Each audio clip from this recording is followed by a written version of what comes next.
Boa tarde a todos, né? Muito boa tarde a todos. Vamos dar início então à nossa aula de ergonomia, fazendo uma revisão da atividade avaliativa e, consequentemente, a correção, né, de quem nos entregou essa atividade avaliativa.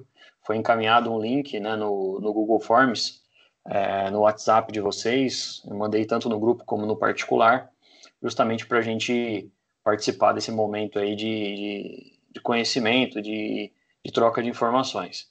Então, eu vou projetar aqui a correção das nossas atividades, né? Lembrando que a gente está gravando essa aula, né? Então eu peço aí a permissão para vocês para estar gravando essa aula.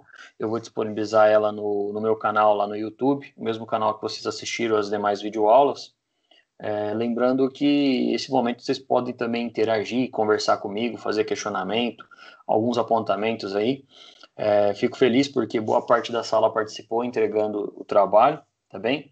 E quem não pôde participar nesse momento, nessa aula agora, esse material está sendo gravado justamente para deixar no YouTube, tá bem? Para o pessoal consiga acompanhar, né, essa gravação, tá bem? Então vamos dar andamento aqui, né? É uma aula de ergonomia, né? Aula aqui dos riscos ergonômicos, quando a gente fala exatamente aí da UC3, né? Então, unidade curricular número 3, para a sala 4 da sala da tarde, né? Do técnico de segurança do trabalho. Quando a gente fala, então, sobre ergonomia, né? Eu lembro vocês aí que nós criamos um canal no YouTube para transmitir essas informações e também temos aí a ferramenta de Skype, tem professores trabalhando com Classroom, tem professores trabalhando com YouTube, que é meu caso, né, o Skype e o próprio Zoom, que é uma ferramenta também, né, e aí cada um fica à vontade, né, também de utilizar as mídias sociais, né, então a gente tem aqui uma mídia social chamada LinkedIn, vocês podem me adicionar lá, me chamarem também no WhatsApp, podem ficar à vontade que a gente vai conversando, tá bem?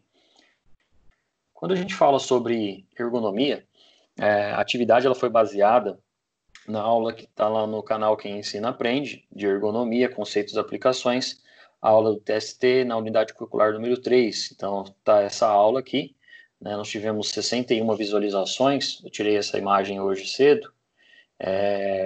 Então, a aula ela entrou na internet no dia 14 de abril, teve 61 visualizações.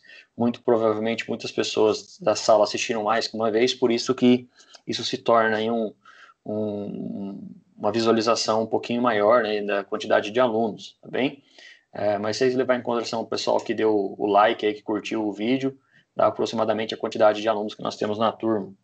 Quando a gente fala então de ergonomia, conceitos e aplicações, esse vídeo está lá no YouTube, conforme eu disse, aproximadamente 1h40, quase 2 horas de informação, com slides e também com algumas palavras-chave ali que eu falei, que se vocês assistiram o vídeo, participaram da atividade avaliativa, vocês conseguiram preencher baseado somente na explicação, né? Então, nem tinha algumas perguntas ali que ela não constava no slide a resposta, mas durante a explicação era abordado a resolução, né?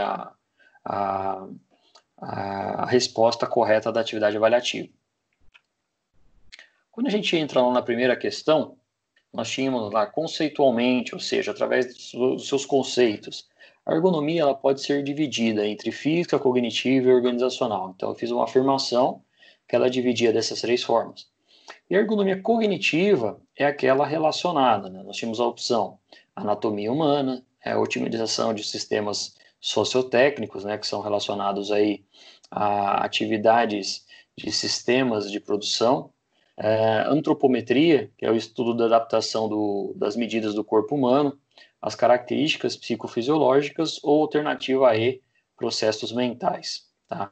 Então, nós tivemos 7 respostas preenchidas, e grande parte, 85,7%, entenderam que ergonomia cognitiva é relacionada aos processos mentais. Tá? Então, os alunos que preencheram dessa forma a atividade avaliativa, eles acertaram a questão. Nós tivemos somente dois alunos ali, um aluno, na verdade, que colocou características psicofisiológicas, né? Então, as demais alternativas, se a gente for fazer por exclusão, né, a ergonomia ela não trabalha com anatomia, não trabalha com sistemas de produção, não trabalha só com as medidas antropométricas e também não trabalha só com as características psicofisiológicas, né?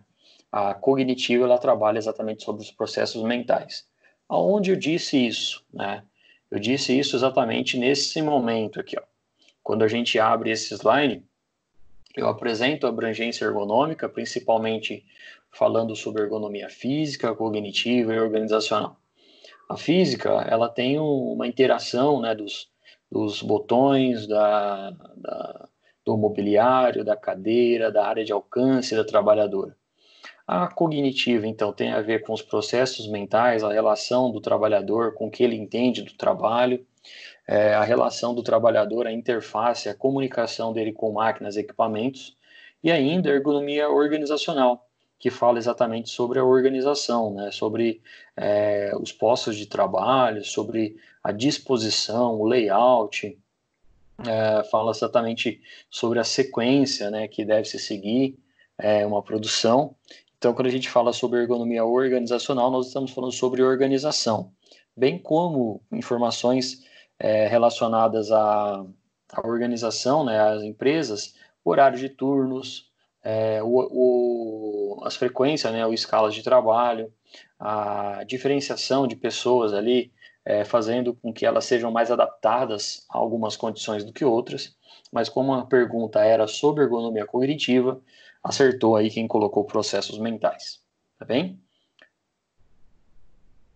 Na sequência, né, eu vou apresentar para vocês a segunda pergunta, que ela vem aqui para preservar a saúde dos trabalhos em terminal de computador, deve-se manter, né, a alternativa A distância entre olhos, né, e tela de 40 a 60 centímetros, é mais ou menos a distância que eu tenho aqui sentado na frente do computador, com o braço esticado, tá bem? Então, tendo aí aproximadamente de 40 a 60 centímetros. A região lombar afastada da cadeira, né, então quando a gente fala de ergonomia física, orienta-se que a cadeira ela tem um ajuste, um encosto lombar. Então, essa alternativa B também ela está descartada. A alternativa C, né, falia sobre cabeça e pescoço em posição inclinada, né, essa posição inclinada, ela certamente vai gerar algumas dores no pescoço, então ela também é excluída.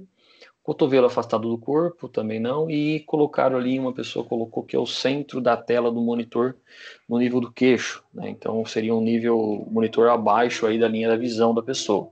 Então acertou realmente quem colocou distância entre olho e tela de 40 a 60 centímetros, né? Essa diferenciação, essa distância, ela não está prevista na norma regulamentadora 17, mas como eu falei lá na gravação da videoaula, ela está prevista, por exemplo, em manuais voltados à ergonomia, né? Alguns livros que falam sobre ergonomia, eles apresentam aí a distância entre olho e tela, tá bem? E eu também abordei isso neste momento aqui, ó, quando eu falo sobre as influências, né? Então eu pego algumas situações de trabalho que eu tenho uma influência da atividade perante a vida do trabalhador. Então eu pego aqui situações que a postura do ambiente de trabalho, ela influencia o apresentar desconforto durante a atividade, né? Desconforto lombar, desconforto físico, desconforto na região da cervical. Eu tenho situações de esforço físico que pode gerar também um excesso de repetitividade, fadiga daquela região, né? Então eu estou mostrando ali o complexo do punho, cotovelo e ombro, né? Então o punho e o cotovelo eles são mais lesados nesse momento do esforço físico, e o ombro, ele de certa forma fica sobrecarregado de uma forma menor em comparação à mão e o cotovelo. A fadiga mental, né, o esforço mental, a gente está passando por essa situação bem característica, né, de distanciamento social, de isolamento social, que nos leva a ter uma sobrecarga mental, né? Se alguém deve estar passando por essa situação no momento de receber notícias desagradáveis, né, na TV, pelo WhatsApp, o próprio fato de a gente não ver pessoas, isso leva a uma sobrecarga mental. E isso pode acontecer também em algumas atividades bem específicas, como bancários, por exemplo, né? Não só nesse momento de distanciamento social, de pandemia, mas eles geralmente atuam em situação fechada, né? Em lugares fechados, que eles não veem a luz do dia, eles não veem se está cedo, se está tarde, e dentro da atividade deles, né, eles não veem o horário passar. Eles entram para trabalhar de manhã e saem à noite, né, como é o caso de muitos enfermeiros aí de UTI também, que passam às vezes 12 horas no ambiente e eles não conseguem perceber a diferença de horário, né? Quando eles entram para trabalhar tá escuro, eles saem de madrugada, tá escuro ainda. Isso gera uma sobrecarga também, não só física, mas principalmente fadiga mental. Para quem está passando por esse momento aí de pandemia, né, acredito, né, que todo mundo está passando por essa situação de mudar os horários, né, não digo nem de trabalho, mas eu digo os horários habituais, né?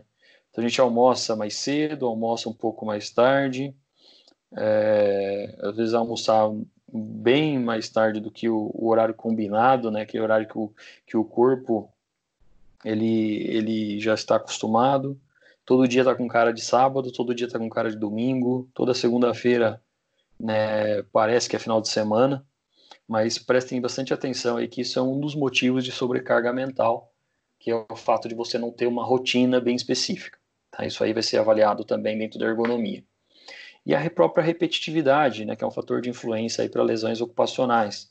Então, quando eu pego aquele questionamento, né, da atividade de postura, a distância entre o olho e a tela do computador, ele tem que obedecer essa distância de entre 40 a 60 centímetros, podendo ser um pouco maior, sim, sem problema, desde que isso não crie uma situação de ofuscamento, né, por causa do excesso de luz nos nossos olhos, né.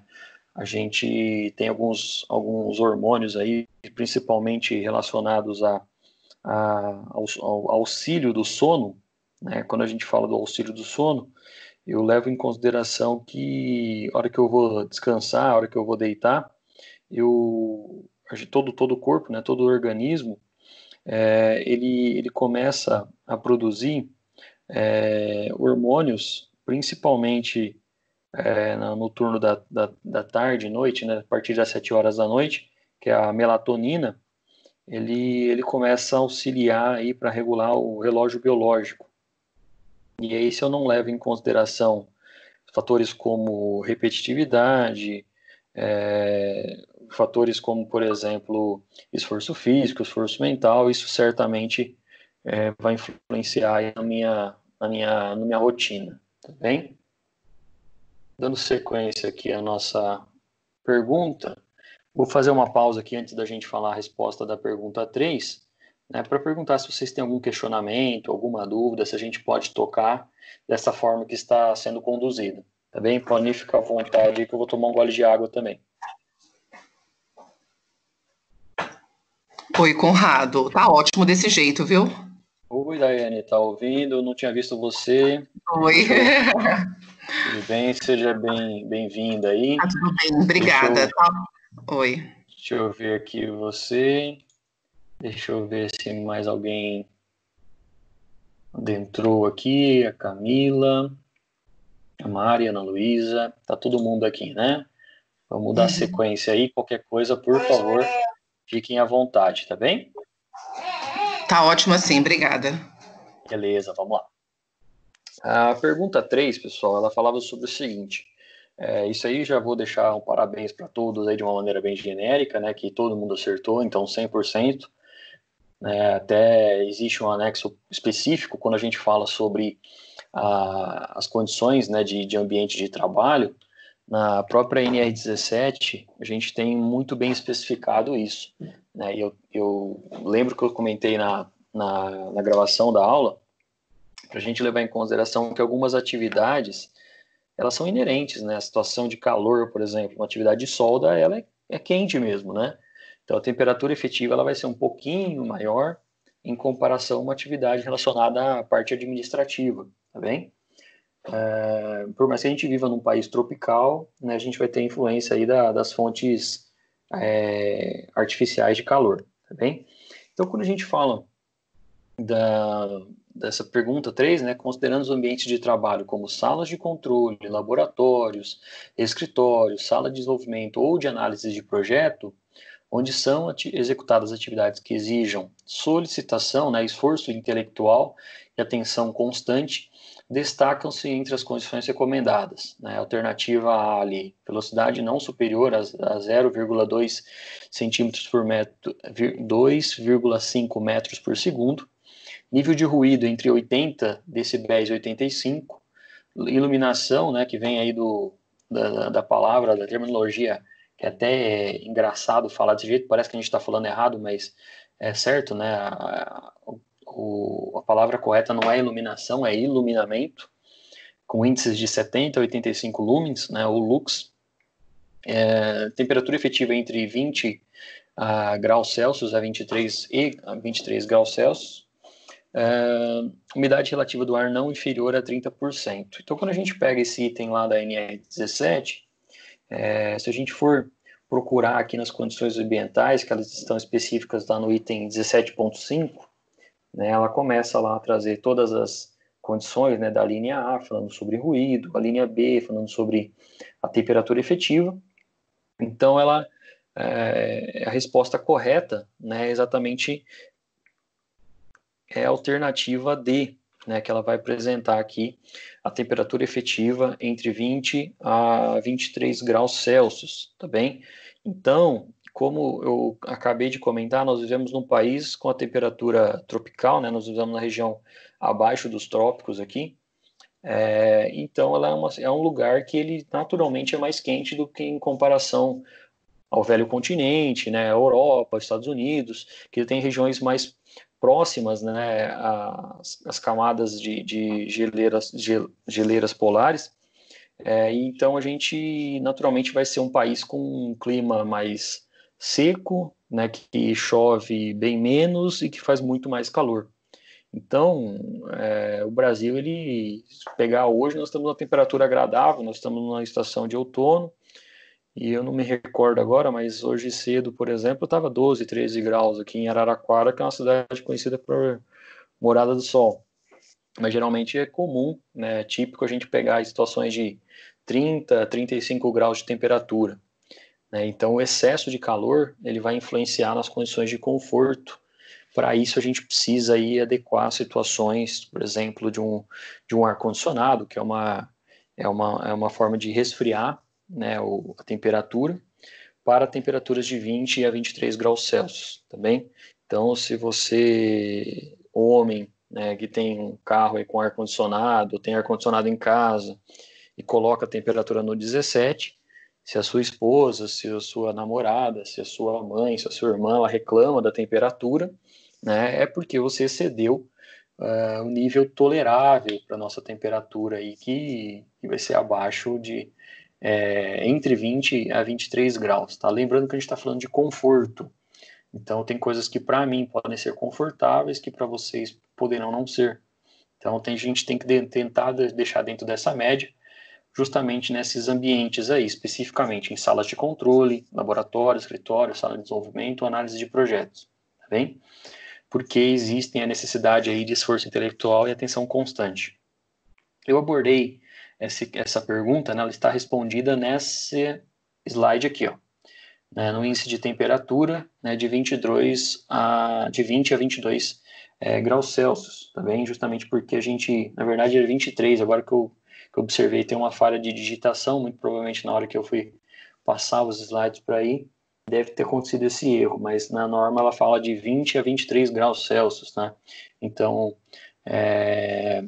retira-se na primeira opção, né, que é até 65 decibéis, lá então não tinha essa opção, lá era 85, mudava-se aí a questão da velocidade do ar, a umidade também relativa do ar era bem acima do que é esperado. Então a alternativa correta ali né? É exatamente o que a sala inteira acertou, alternativa número D, tá bom? A opção D. Chegando aqui na quarta pergunta, teve um pouco de divisão aqui, a gente vai abordar esse questionamento, talvez pela forma que se apresentava o enunciado, né, mas aí a gente já vai responder dessa forma. Considerando, então, a aplicação da NR 17.1.2, se a gente for pegar a norma lá, eu transcrevi a alternativa correta, né, grande parte acertou, mas quando a gente fala sobre a alternativa, é correto afirmar, né, que as avaliações na pergunta A lá, elas são relacionadas à análise da antropometria? Não são especificamente. A análise psicofisiológica? Também não. A análise ergométrica? Não. A alternativa D, que é a alternativa correta, sim, né, então realizar a análise ergonômica do trabalho. E por último, ali não menos importante, a análise biomecânica do trabalho, né? Vocês vão ver um pouquinho mais à frente quando a gente falar sobre análise ergonômica, que inclusive aqui nessa atividade avaliativa mesmo, eu abordo ali o que precisa, né, conter numa análise ergonômica de acordo com as recomendações do Ministério do Trabalho. Mas, primeiramente, né, a pergunta certa é a alternativa D. Análise psicofisiológica, talvez teve um entendimento aí de algumas pessoas que participaram de que a ergonomia, ela cria, né, a junção da palavra psico em conjunto com a fisiologia, então tornando ali a junção psicofisiológica, né, e aí pode ser que isso induziu a pessoa a colocar essa alternativa, mas ela está errada. E por último ali, né, a questão da análise antropométrica, também possivelmente ali, porque a palavra antropometria é uma palavra que é abordada constantemente na ergonomia, mas que nesse momento, né, no item 17.1.2, não é abordado nada sobre análise antropométrica. Sendo assim, né, eu falei sobre isso neste momento aqui. Ó. Quando a gente fala sobre análise da NR17, né, especificamente, eu lembro que eu falei nesse slide aqui, as considerações gerais da ergonomia, ela é abordar no item 17.1.2 que a empresa, né, o empregador, ele deve realizar aí a análise ergonômica do trabalho, devendo a mesma abordar ali no mínimo as condições de trabalho conforme estabelecido no decorrer, né, estabelecido nesta NR. Então, seria realmente a análise ergonômica do trabalho. Por isso que a gente deixou grifado em vermelho aí. Então, quem assistiu essa aula conseguiu fazer e participar perfeitamente, né, da atividade avaliativa. Vamos dar uma próxima pergunta. E aí também teve uma divisão. A gente já vai entender o motivo. Deixa eu ver se eu só consigo esconder aqui. Beleza, agora ficou melhor. Quando a gente fala sobre a pergunta 5, né, todas as afirmativas estão corretas, exceto, como a gente então deixou bem claro aí que era exceto o que restante, né, a gente já pode associar que os enunciados eles vão fazer uma correlação. Né, a sala acertou, né, 71,4% acertaram que a ergonomia ela não deve ser tratada como segurança, e sim como produtividade, né, porque é exceto a ergonomia, eu abordei bastante nisso naquele momento que eu mostro os mapinhas, né, do globo terrestre, né, que existe uma relação diferente de ergonomia no Brasil e ergonomia no mundo. A ergonomia ela estuda a harmonia do movimento de trabalho, né, através da biomecânica. É responsabilidade do empregador realizar a análise ergonômica, é uma afirmativa correta. A ergonomia visa o melhor desempenho na produtividade, né, isso também, né, mas de certa forma não é só esse o foco. E a ergonomia tride entre os elementos envolvidos, né, segurança, conforto e desempenho eficiente. Essa é a melhor definição que a gente pode ter de ergonomia. Mas quando eu falo lá na alternativa que está errada, né, então todas as alternativas estão corretas, exceto que a ergonomia deve ser tratada como segurança, não deve ser tratada como segurança, e sim como produtividade. Quando a gente fala sobre a visão de dar produtividade para a empresa, nós estamos fazendo uma afirmação um pouco dúbia, porque se o trabalhador, por exemplo, ele sofre um acidente, obviamente que ele não vai produzir do jeito que ele estava produzindo antes. Se ele se afasta, isso é um prejuízo para a empresa, né? Agora, se você atua com princípios ergonômicos, gerando uma saúde, um bem-estar e, consequentemente, a segurança em primeiro lugar, o conforto das operações, naturalmente você vai encontrar um desempenho eficiente. Sendo assim, a produtividade pode ser melhorada, pode ser aumentada, tá bem? Por isso que aí a resposta correta, né, é a afirmativa incorreta, né, que nós apresentamos aqui, que é a alternativa A. Eu lembro que eu falei neste momento aqui, ó, na verdade a ergonomia ela trata aí da compreensão de seres humanos e elementos de um outro sistema, e também é uma profissão que visa, né, otimizar o bem-estar humano e performance global. Na sequência ali eu apresentava também uma grande alteração que a gente vê, né, ergonomia no Brasil e ergonomia no mundo. Mas essa definição da Associação Internacional de Ergonomistas fala exatamente sobre isso, otimizar o bem-estar humano e a performance global, fazendo a compreensão de seres humanos e elementos dentro de um sistema. Portanto, a ergonomia, se a gente for traçar um paralelo, que a ergonomia ela visa a segurança em primeiro lugar, o conforto e uma melhoria de produtividade por causa de desempenho eficiente, aí sim a gente está falando de ergonomia, tá bem?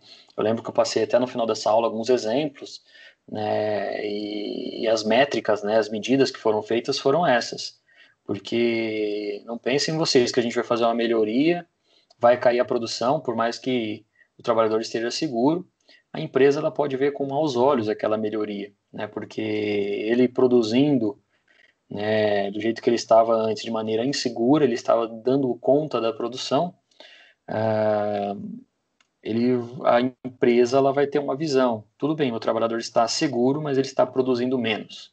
Então, retire aí alguns recursos de segurança, porque, querendo ou não, se ele se acidentar, é uma situação inerente do cargo, né? Pode ser que aconteça, né? Mas a gente trabalha de maneira prevencionista, por isso que a gente deve sempre levar em consideração os princípios de empatia, de se colocar no lugar dos outros, de ouvir os trabalhadores, de conversar com eles, de levantar essas informações, justamente para a gente fazer o nosso papel de maneira correta, tá bem?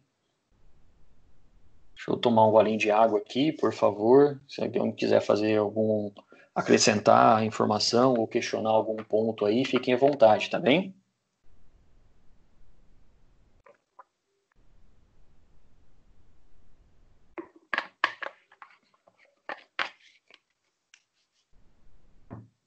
Deixa eu dar uma olhada aqui no Skype, como é que nós estamos. A Dayana mandou um joinha aqui. A Luísa, tá todo mundo me ouvindo. O Lucas tá aqui, deixa eu ver se tá... mandou aqui no chat. Beleza, vou mandar um joinha também aqui para vocês. Para não ficar muito monótono. Exatamente, a gente tem que... Porque quem estiver ouvindo isso aqui depois vai falar, nossa, só ele fala, poxa, a sala inteira não está participando, né? Mas tá legal, uma forma que a gente está se tá adaptando, okay. Viu? Não, legal, pessoal. Uma forma que a gente está se adaptando aí para poder aproveitar esse momento que a gente está passando. Vamos esconder aqui novamente. Não sabia que dava para fazer isso, agora estou aprendendo algumas coisas aqui, mas vamos lá. A pergunta 6, ela fala sobre o seguinte: os assentos utilizados nos postos de trabalho devem atender os seguintes requisitos mínimos de conforto do item 17.3.4. Então, essa perguntinha aí, se alguém está com o livro das NRs em casa, né, espero que esteja utilizando, ela vai abordar as questões aproximadas aí, relacionadas ao menos com as perguntas, né? Então eu tenho lá a alternativa A, altura ajustável à estatura do trabalhador em função do cargo, né? Isso não é a resposta certa. A segunda ali, a característica de deformação na base do assento devem ser excessivas, né? Isso nem é o enfoque da pergunta, né? Se a gente lê lá NR 17.3.4. A borda frontal, lateral e posterior devem ser tridimensionais, né? Isso é praticamente impossível. O encosto na forma levemente adaptada, o corpo para proteção da região lombar, se eu não me engano era o enunciado. E por último ali, a resposta correta que poderá ser exigido, né, o suporte para os pés para se adaptar a algumas condições aí, especificamente o comprimento das pernas. Então, vamos pegar aqui a NR 17.3.4, para atividades que o trabalhador deve realizar serviços sentados a partir da análise ergonômica, poderá ser exigido suporte para os pés, que se adapte ao comprimento da perna do trabalhador. Sendo assim, eu chego aqui na sexta pergunta, né, pensando na seguinte forma: quando a gente fala sobre assentos, né, eu preciso necessariamente levantar uma condição de análise ergonômica. Quando a gente fala sobre investimento em empresa, né, eu sempre uso esse exemplo em sala de aula, e aqui não vai ser diferente, que é igual a gente pedindo dinheiro para nossa mãe, né? Primeiramente a gente pede para o nosso pai, vamos falar assim, né? E aí, pelo menos na minha vida foi assim, né? Eu pedia para o meu pai falava assim, pede para sua mãe. Em empresas, geralmente você vai pedir para o seu supervisor, né? Então imagine que vocês estão trabalhando como técnicos de segurança e você tem lá um supervisor em segurança do trabalho. Ele vai falar, pede para sua mãe, que seria a direção, ou a gerência, a gente que está acima. E aí você precisa provar por A mais B, justificar a necessidade de investimento. Então, em momentos não somente nesses momentos que a gente está vivendo agora, mas toda vez que a gente fala de investimento, né, abrir a carteira, de colocar a mão no bolso para fazer investimento financeiro, eu tenho que justificar. Então, quando eu falo aqui na NR17, eu tenho a necessidade de fazer uma análise ergonômica para montar um plano de ação e, acima de tudo, também um cronograma de investimento. Né? Eu não posso sair colocando suporte para os pés de todos os trabalhadores de maneira indiscriminada. A NR17 ela deixa bem específico isso. Vai ser a partir do levantamento do profissional que realizar a análise ergonômica. Vamos imaginar uma situação hipotética que nós temos 10 trabalhadores dentro de uma sala de um escritório, e esses trabalhadores, nós temos 2 trabalhadores ali de quase 2 metros de altura, de 1,90 m de altura. Esses trabalhadores, eles não vão precisar de suporte para os pés, justamente por causa da sua altura, tá?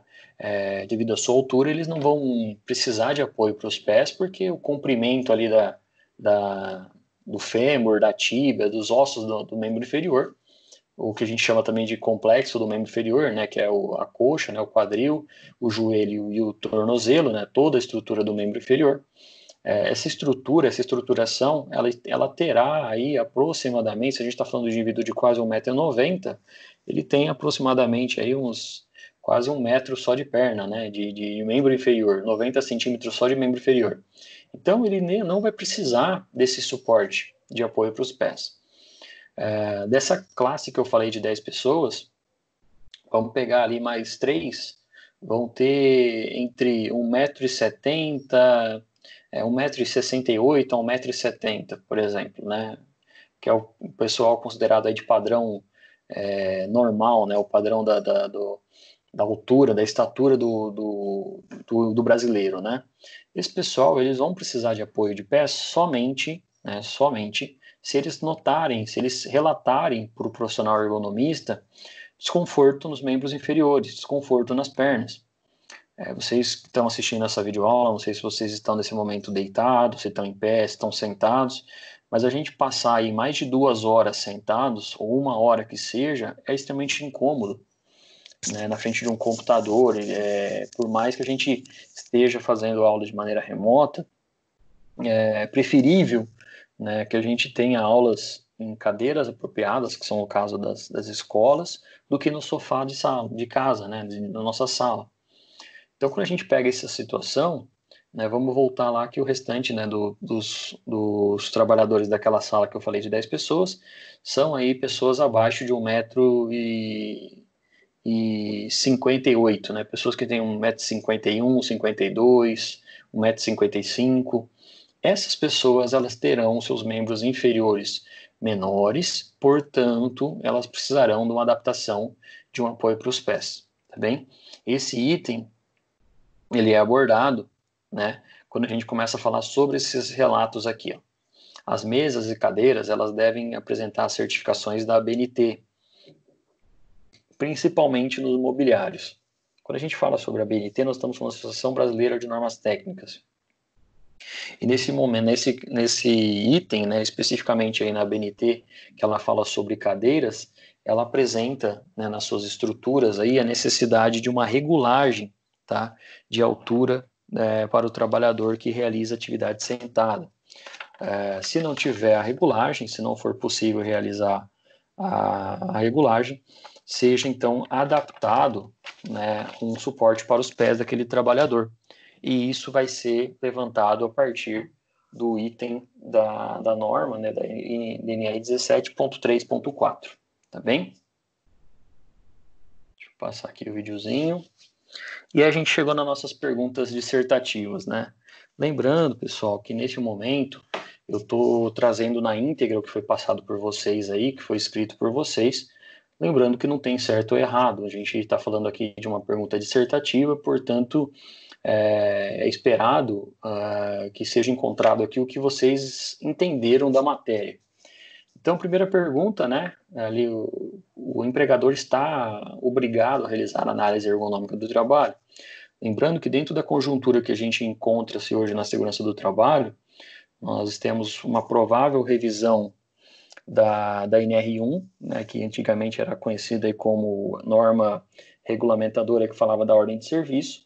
Nós estamos partindo para um GRO, né, um grupo de riscos operacionais, né? Então, estão sendo levantado as possibilidades de risco dentro da segurança do trabalho, dentro do ambiente de operação, dentro da operação de trabalho, levando em consideração o envolvimento da NR7, que fala sobre PCMSO, que é o Programa de Controle Médico e Saúde Ocupacional, a NR9, atualmente falando ainda sobre a questão dos riscos ambientais, e eu tenho uma relação com as demais NRs.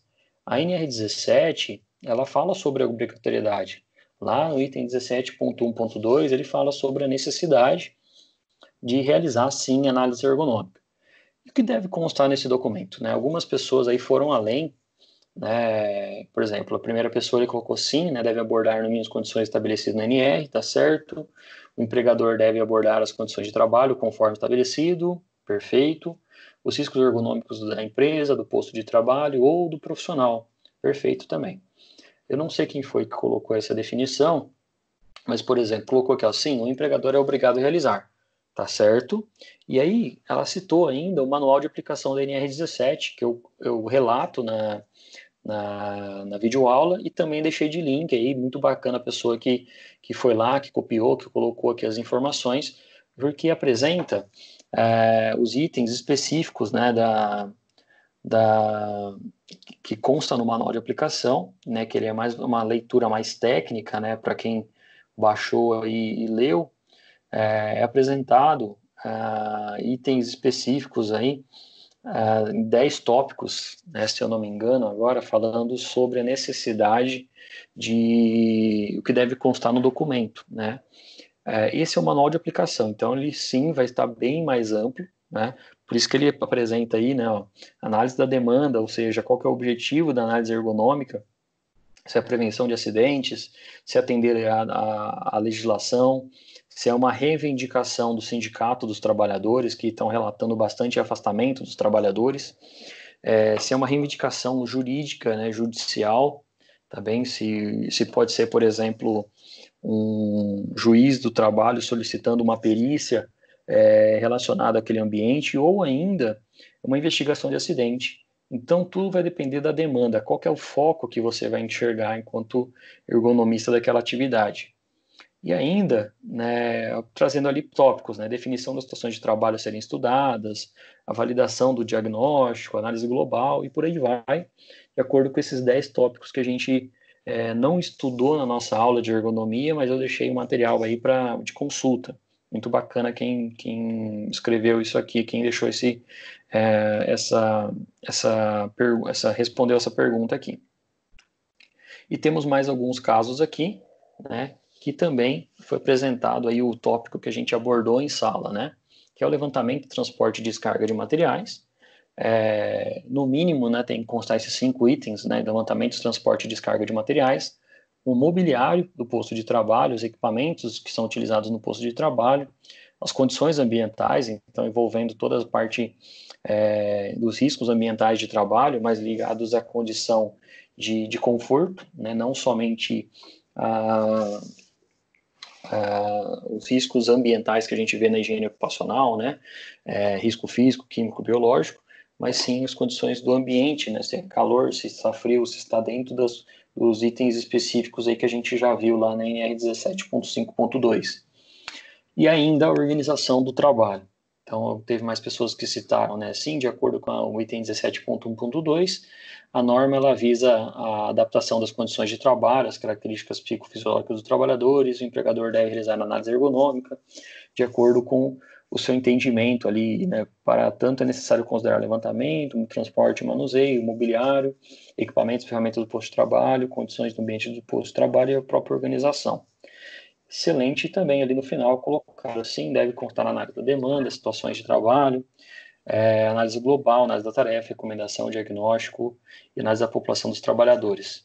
Sendo assim, a resposta está muito bem respondida, né, e eu abordei isso nesse item aqui da aula, né? Então, quando a gente fala dos itens mínimos para levantamento de uma análise ergonômica, então é o levantamento, transporte e manuseio de materiais. Então, primeiramente, vamos imaginar uma situação hipotética de novo. Eu tenho aí um caso de um trabalhador do ambiente administrativo, um gerente de RH.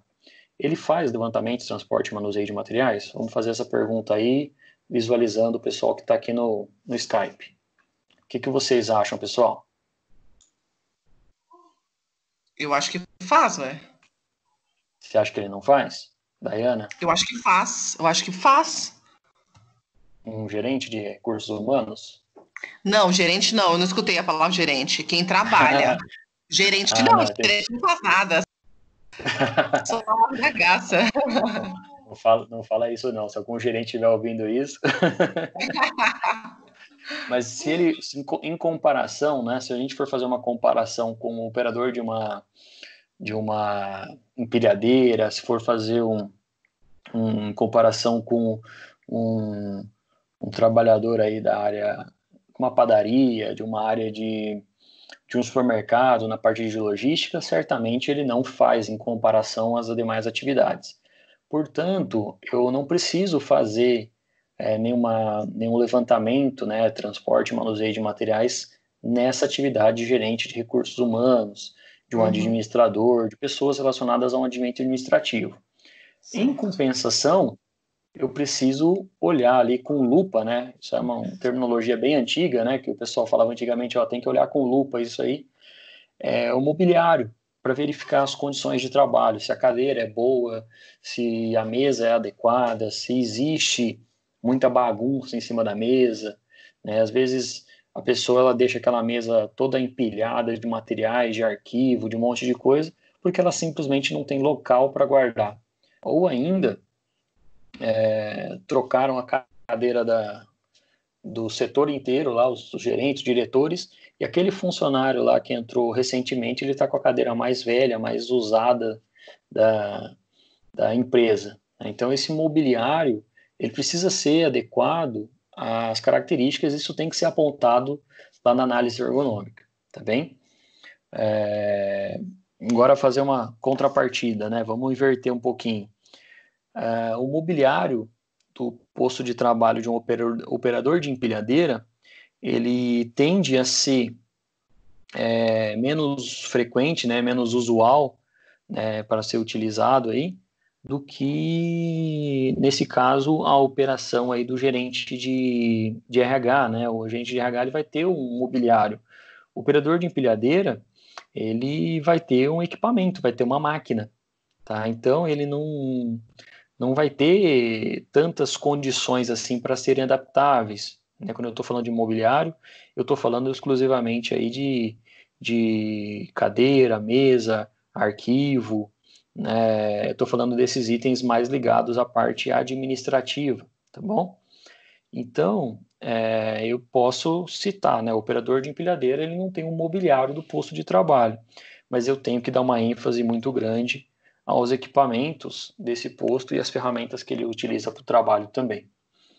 Então, se a ferramenta, se o equipamento dele é bom, se ele existe lá, se eu tenho, por exemplo, a medição de vibração falando que a vibração está abaixo dos índices recomendados de acordo com a NHO, né, número 9, que fala da norma de vibração ocupacional, na norma de higiene ocupacional número 9, que fala sobre as vibrações de corpo inteiro, porque pode ser que esse trabalhador relate desconforto. Ó, a máquina é meio dura, meio pesada, mas nós, do ponto de vista da ergonomia, ele tem um banco, tem a cadeira, ele tem o seu assento para trabalhar, mas eu preciso saber, preciso ter mais informações. Lembre-se, o conceito de ergonomia é a segurança, o conforto do trabalhador e ainda o desempenho eficiente, tá bem? As condições ambientais do posto de trabalho, que é o item 4, vai ser abordado aí lá na NR 17.5.2. Então, quando eu falo sobre nível de ruído, temperatura, velocidade do ar, lembrando e umidade relativa do ar, lembrando, né, que eu tenho também uma característica, um anexo, um item seguinte, né, um subitem aí da NR 17.5.2, que fala sobre o nível de ruído também, e na sequência nós vamos falar sobre iluminamento. Então, tudo isso vai fazer parte da condição ambiental de trabalho. Ruído, temperatura, velocidade do ar, umidade do ar e iluminamento, tá bem? Então, esses 5 itens aí eu preciso avaliar e ainda dar muito mais atenção no caso de locais de trabalho onde haja solicitação intelectual e atenção constante, salas de controle, laboratório, escritório e todos aqueles itens que eu citei, tá bem? E por último aqui, que é onde mais o ergonomista tem que se debruçar para levantar essas informações, é a organização do trabalho. Quando a gente fala sobre organização do trabalho, eu gosto de passar umas informações para vocês em sala de aula, presencialmente, que são as normas de produção. Então, se eu tenho 1.000 peças para serem feitas e tenho 2 trabalhadores, né, tendenciosamente, cada trabalhador vai ter que fazer 500 peças. Agora, se um trabalhador ele atua numa máquina melhor do que o outro trabalhador, é um problema de organização, né? Eu não posso avaliar 2 trabalhadores pela quantidade de peças que eles produzem, sendo que os equipamentos não são os mesmos. Eu não posso fazer esse tipo de comparação. Leva-se em consideração o tempo de casa, o tempo de organização que aquele trabalhador teve para se adaptar, entender a demanda, para que entender como que se realiza o trabalho. Então, quando a gente fala sobre norma de produção, né, eu posso exigir um desempenho de desde que eu faça a comparação com os mesmos parâmetros daquele outro trabalhador. Os 2 trabalhadores da mesma idade, com os mesmos cursos técnicos, por exemplo, utilizando o mesmo equipamento. E aí eu posso sim estipular, por exemplo, sistema de controle de produção, né, número de peças por hora de trabalho. Aí sim eu consigo fazer uma organização, uma norma de produção, tá bem? Eu tenho outros itens aqui para abordar em relação à organização, como modo operatório, exigência de tempo, determinação do conteúdo de tempo, ritmo de trabalho e conteúdo das tarefas.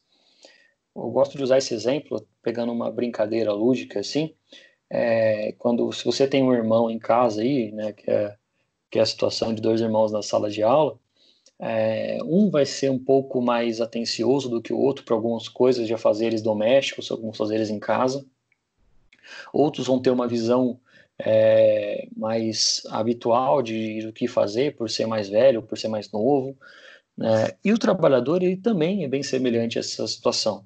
Então, quando eu falo ali de gestão do tempo, né, de exigência de tempo, eu levo em consideração também o tempo a quantidade de anos que aquele trabalhador ele se encontra na empresa. Então, quando eu falo de estudar a organização, a gente precisa aprofundar muito dentro de uma empresa, passar horas ali estudando a atividade, conversando com os trabalhadores, levantando informações de recursos humanos. Muita gente, quando fala sobre organização, imagina que é só as coisas serem empilhadas de maneira organizada, serem esticadas, bonitinhas, colocadas, etiquetadas, colocado nome. Isso vem de uma organização japonesa, tá? Que é do fluxo lá do sistema 5S, né? Do método 5S. Mas quando eu falo sobre organização do trabalho, eu estou falando sobre tempo, gestão do tempo, normas de produção, como que o trabalhador trabalha, se ele precisa, por exemplo, parar a atividade dele para ir buscar uma peça longe, para depois voltar. Então, tudo isso, né, eu utilizo itens de organização do trabalho, tá bem? Deixa eu passar aqui.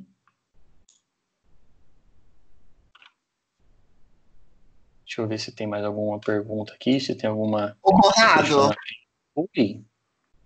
quer dizer que em um relatório de análise ergonômica, esses 5 itens são obrigatórios.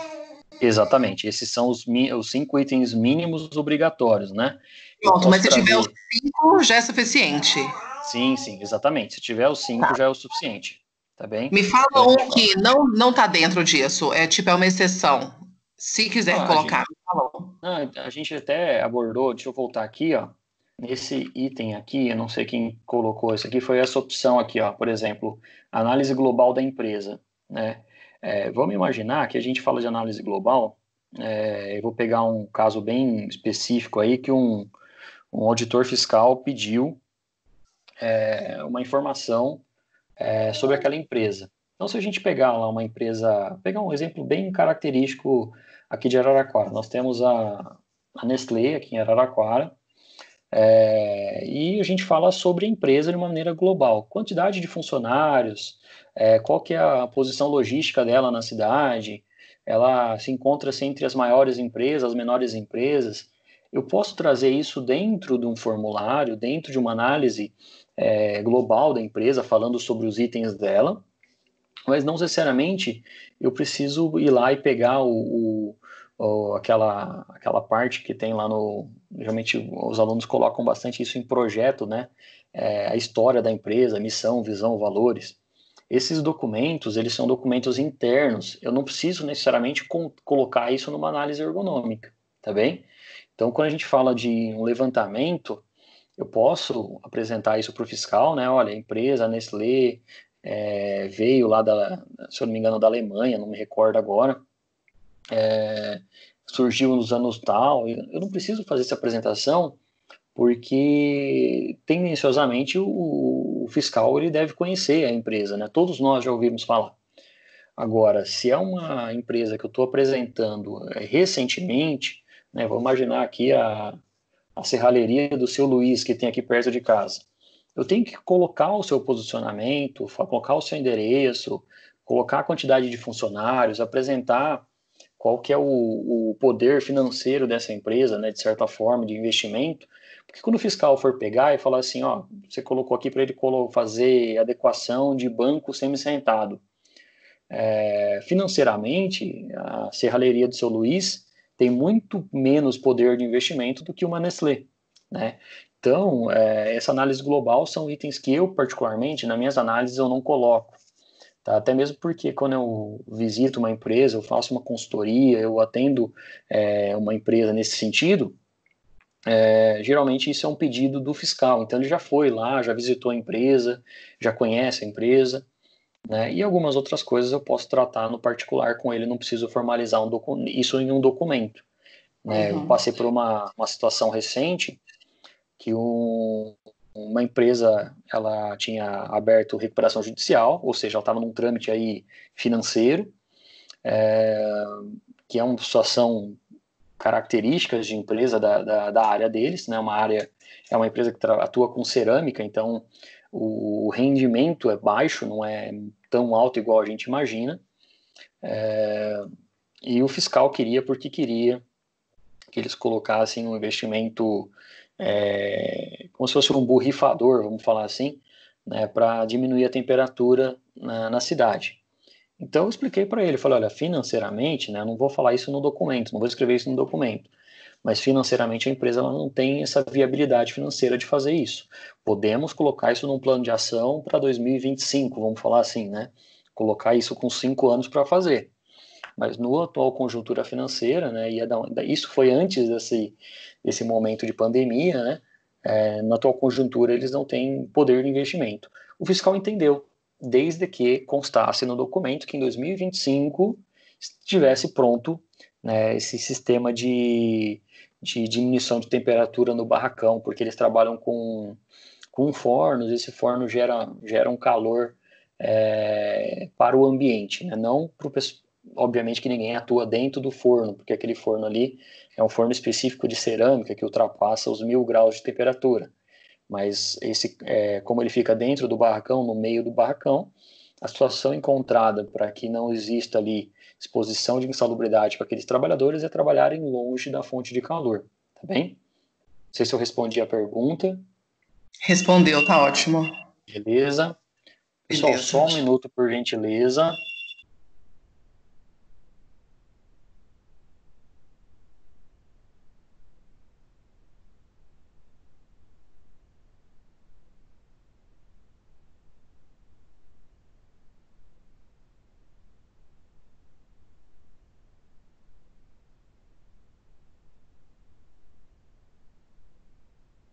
Só desculpa a interrupção aqui, tá bem? Vamos dar sequência aqui ao nosso questionamento. A gente chegou na pergunta número 8. Estão me ouvindo? Sim, super. Então, vamos lá.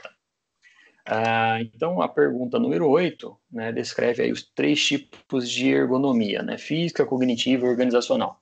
Tem pessoas que colocaram ali detalhadamente, né, conforme eu expliquei, né, então entende-se como a interação dos trabalhadores com máquinas, acessórios, mobiliários, está certo, consiste no pensamento, raciocínio, expertise do próprio trabalhador, né, ou seja, os processos mentais, e por último ali a organização, né, que fala sobre as questões que organizam o trabalho, como regime de turno, método de trabalho e até mesmo o trabalho cooperativo.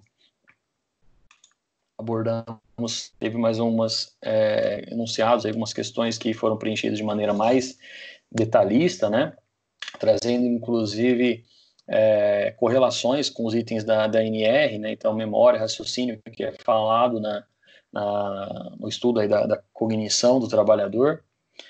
Trouxeram exemplos, né, que o estresse afeta a tomada de decisão, salas de controle automatizadas, sem pressão de trabalho, parte da organização.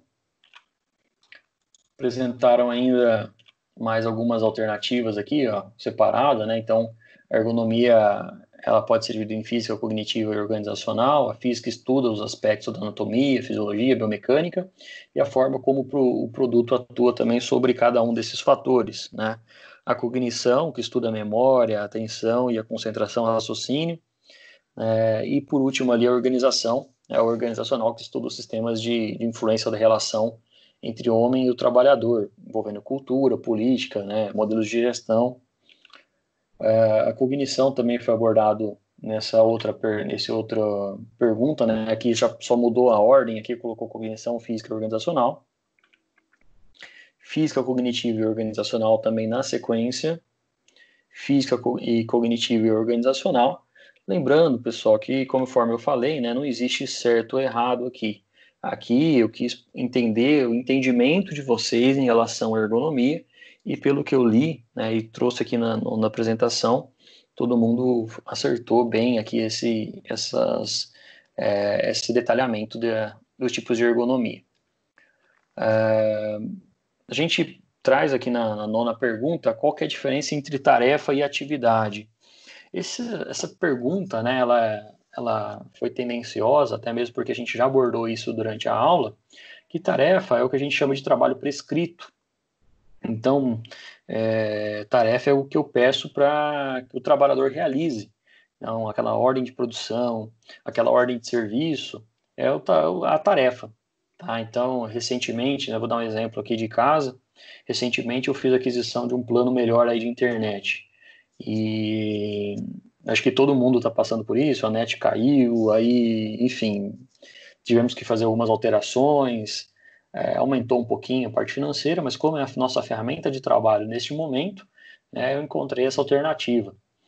E a tarefa, né, que é encaminhada para o trabalhador que vem realizar a atividade vá na casa tal, endereço tal e instale o equipamento. Essa é a tarefa daquele operador de de fibra ótica, no caso aqui do trabalhador da Vivo, né? E ele chegou aqui, eu tenho um painel fixado na parede, né, no qual precisava de intervenção de um marceneiro para retirar esse painel, né? Isso é um trabalho que ele faria, né, para a empresa, né? Essa tarefa ela se daria em 15, 20 minutos, mas a atividade ela demorou bem mais, porque ele teve que aguardar o meu marceneiro vir, tirar o painel, ele passar o cabo, colocar o cabo de novo, testar, para depois colocar o painel novamente. Então, imagine que essas intercorrências, esses percalços acontecem em toda e qualquer tarefa. A gente tem uma maneira meio imediatista, né? Não sei se alguém porventura está passando por isso, mas aí entra no iFood, faz o pedido do lanche, da pizza, né? E fica acompanhando, mas está demorando, mas está demorando. Está demorando porque muita gente aumentou a demanda de pedidos, né? Ou seja, aumentou as tarefas e muito provavelmente não aumentou a quantidade de operadores para realizar a atividade. Tá? Então, esse é um problema ergonômico de carga e demanda, né? Demanda e carga. Né? Então, eu preciso aí de pessoas, né? Até eu li toda essa resposta aqui, que falou exatamente sobre isso, né? Auxiliares, operadores terem a mesma tarefa, mas a atividade ela é individual, cada um vai realizar de uma forma, tá? Fazendo a distinção entre o trabalho real e o trabalho prescrito, né? Então, uma coisa é você falar assim para o próprio aluno, entre e assista a videoaula, né? Essa é uma tarefa.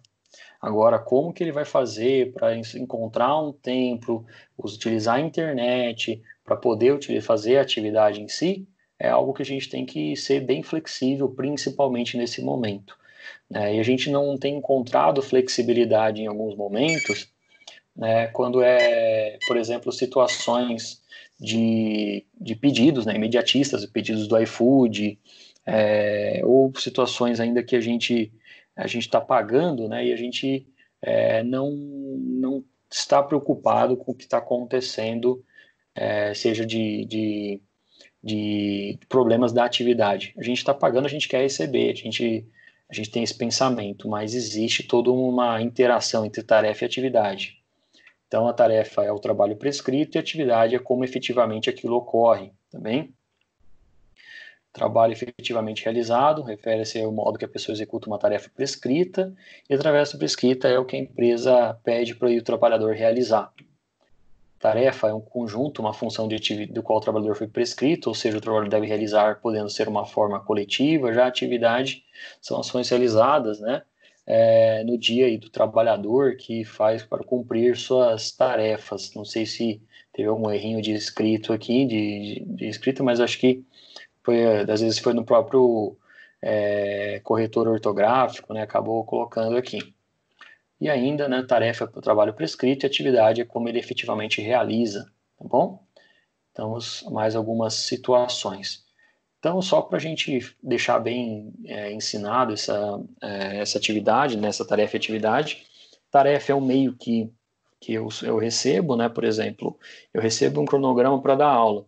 Agora, o que a gente tem que fazer para que a atividade chegue em vocês é efetivamente o nosso trabalho. Tá? Então, as entregas ao longo do dia, a gravação de aula, entrar no SS, fazer chamada, mandar link, tudo isso ele faz parte da tarefa.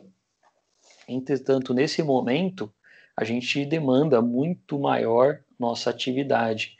Se vocês conversarem com alguns professores aí no WhatsApp, né, e eles não responderem de maneira imediata, não é nada pessoal, viu, gente? Porque a gente está com uma carga de atividade muito alta, tá? Justamente porque a gente está trabalhando todos de casa, cada um trabalhando com a internet que tem, com o computador que tem, e é totalmente diferente realmente da aula presencial, tá bem?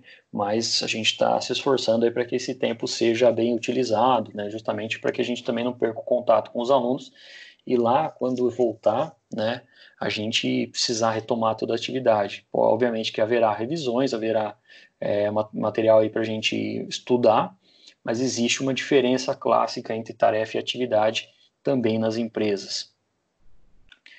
E por último, não menos importante, a perguntinha de $1 milhão, né, que é qual o objetivo da ergonomia? Pessoal, se colocasse aí adaptar o trabalho ao homem, já estaria certo. Né? Mas achei legal que vocês trouxeram informações. Teve gente que até citou um artigo científico aí no objetivo da ergonomia, bacana, legal que vocês procuraram, não se limitaram só no material que eu passei, na aula que eu passei.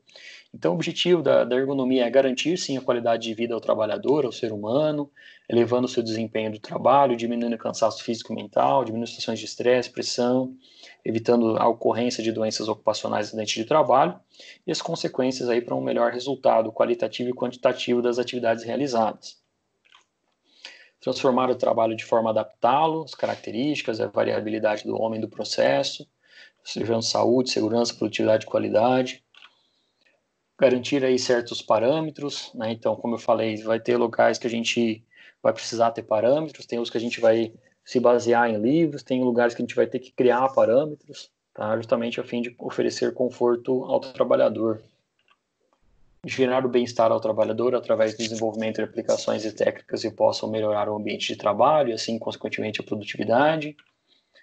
Proporcionar ao trabalhador o máximo de conforto, segurança e desempenho possível por meio de parâmetros que permitam atender a boas condições de trabalho relacionadas às características psicofisiológicas dos trabalhadores. E tem por objetivo compreender o trabalho, né, e observar o ser humano e atender os elementos dentro de um sistema e trazer conforto para o trabalhador. O principal objetivo da ergonomia é desenvolver e aplicar técnicas de adaptação de elementos no ambiente, com o objetivo de gerar o bem-estar do trabalhador e, consequentemente, aumentar a sua produtividade. Conforme eu falei, se vocês colocassem só aqui, ó, adaptação do trabalho ao ser humano, já estaria certo também. Então, a ergonomia ela trabalha com o estudo dessa adaptação, as características fisiológicas e psicológicas do ser humano. Por sua vez, né, ela trabalha então com a adaptação do trabalho ao trabalhador. Tá bem? Chegamos ao final da nossa correção. Eu deixo aqui uma mensagem de obrigado até breve, o meu e-mail de contato. Se vocês precisarem também me mandar alguma coisa no WhatsApp, fiquem à vontade, estou no grupo de vocês. Se alguém quiser tirar dúvidas sobre algum assunto que foi abordado nas videoaulas e também durante a correção, podem ficar à vontade. Tá? Como eu falei, a gente está trabalhando de maneira remota, né? Estamos aqui para continuar o nosso trabalho da forma que a gente está fazendo, né? A tarefa é dar aula, a atividade é se desdobrar para poder atender a atividade e, consequentemente, atender aí a necessidade da instituição e, acima de tudo, também o nosso papel enquanto educador, tá bem? Eu só vou vir aqui no Skype, ver se vocês têm alguma dúvida, se tem alguma mensagem aqui no chat. Se vocês têm alguma dúvida, algum questionamento. Bom, por mim não, Conrado, foi muito boa a explicação, gostei. Legal, pessoal. Eu faria isso em sala de aula também, como forma normal, mas aí a gente consegue deixar esse material para vocês. Alguém mais tem alguma pergunta? Ou algum apontamento? Pode ficar à vontade.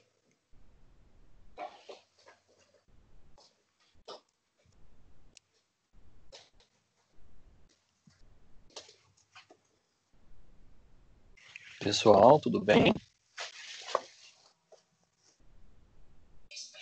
O povo não quer conversar não, Conrado. É porque está gravando, Vou desligar aqui a gravação. O pessoal tá mais tímido, né? Mas não tem problema, pessoal. Eu vou... Ah lá, aqui teve uma mensagem, eu não consegui ler aqui. Por mim tá tudo bem, ficou bem claro, legal. Então, pessoal, conforme eu tenho feito com as outras turmas, o que eu vou fazer agora, né? Eu vou parar a gravação aqui, eu vou salvar esse vídeo e eu vou colocar lá no YouTube.